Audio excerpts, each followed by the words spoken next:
Good evening and thanks for joining us. I'm Emily Braun. Well, the votes are in and women are gaining ground in Champaign County politics. Two more earned key positions last night. WCIA3's Jennifer Jensen has the story. Deb Finan, Diane Marlin, Joan Dykstra, and Tammy Furling-Vogus. All four women, and now all four are mayors or presidents in their cities. We are maybe a unique county in that clearly the voters are willing to vote for who they think will do the best job. And in this election, that proved to be true. But it wasn't always that way. 50 years ago, women weren't even considered to fill government positions. I grew up in the 50s and 60s in near a small town in north central Illinois, so there were no women school board members, women city council members, women mayors. But now that's all changing, and Mayor Finan says that's a good thing. We can offer a different perspective than the traditional white male one. I think they're important too, though. I think having a diversity of opinions and approaches is really important. That diversity is what these women say they hope will unite them together as leaders. We have a history of working together in the past. Whether we see eye to eye on every issue, we continue to work together for the good of our communities and the good of our, Champaign County as a whole. Everything we do in the city today is not just for today, but we need to set a foundation for the next 25 to 50 years. These women have worked for the county in the past and have a history in politics, but now they're hoping to turn that history into ideas that can advance the county's future. That was Jennifer Jensen reporting. Women also swept the races for Champaign City Council. Alicia Beck beat Michael Ledoux in District 2. He had been the longest-serving councilman in Champaign history. Vanna Pianfetti beat 3 men to win the District 5 seat. That makes it 5 women to 4 men, and this is the first time women will make up the majority of the Champaign City Council.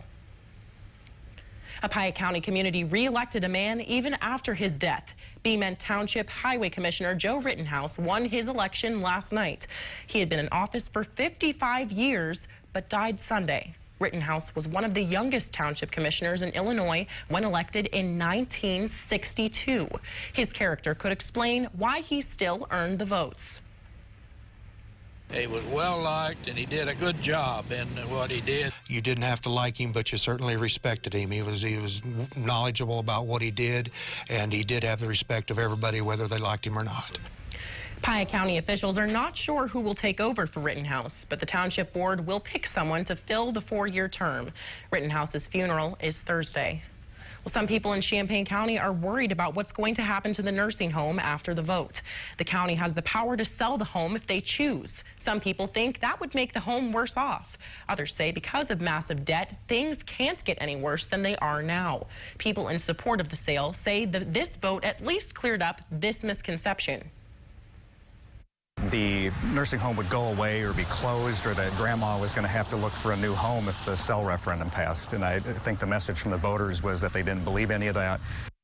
2/3 of the county board would have to vote in favor of the sale in order to make it happen. Some board members say they're looking at a nonprofit option if they do decide to sell. The woman accused of hitting a school bus, causing it to roll over, didn't show up for her court appearance. The crash happened back in February about 5 miles south of Sullivan. The bus was carrying the Teutopolis High School boys basketball team and cheerleading squad. Scarlett McKenzie was scheduled to appear in Moultrie County Court earlier this week. She faces several charges, including DUI. Another court appearance has been set for May. Well, some scary moments at a gas station in Decatur this morning. A car was set on fire and it was all caught on tape. It happened at this Circle K gas station in the 1600 block of South Baltimore Street. Check out this video from our media partners at the Decatur Herald and Review. Gas station employees called for help after they saw a man acting suspicious. Deputies believe he could have been suicidal. They tried to negotiate with him but failed. We're told the man took out a baseball bat, damaged his own car, then he set it on fire. The man was arrested and taken to the hospital. Once he's out, he'll be charged with arson. Well, at gas stations in Champaign, police say someone was trying to steal money at the pump. It happened at the Circle K on University Avenue and the one on John Street. Debit card skimmers were found at one of the pumps at both of those stations. Police say no one reported compromised card information, but they're warning people to look out for a few telltale signs that something's been tampered with. They say check to see if the sticker seal is broken. If it is, tell a gas station employee immediately. Well, what do you look for in a partner? Good looks, personality? One dating site matches you based on a quantity over quality.